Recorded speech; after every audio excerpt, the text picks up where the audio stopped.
லட்சக்கணக்கான குடும்பங்கள், கோடிக்கணக்கான கனவுகள். தமிழ்நாடு அரசு ஒவ்வொரு குடும்பத்திடமும் கேட்கின்றது, உங்க கனவை சொல்லுங்க.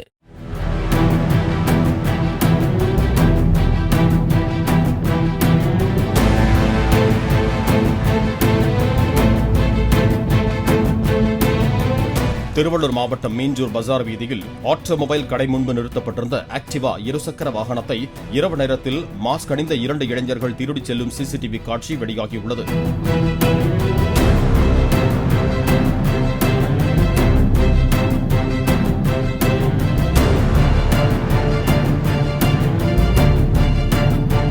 வாடிக்கையாளர் ஒருவர் ரிப்பேர் செய்வதற்காக கொடுக்கப்பட்ட இருசக்கர வாகனம் திருடுபோய் உள்ளதாக ஆட்டோமொபைல் கடை உரிமையாளர் ராஜா முகமது அளித்த புகாரின் அடிப்படையில் போலீசார் விசாரணை மேற்கொண்டு வருகிறார்கள்.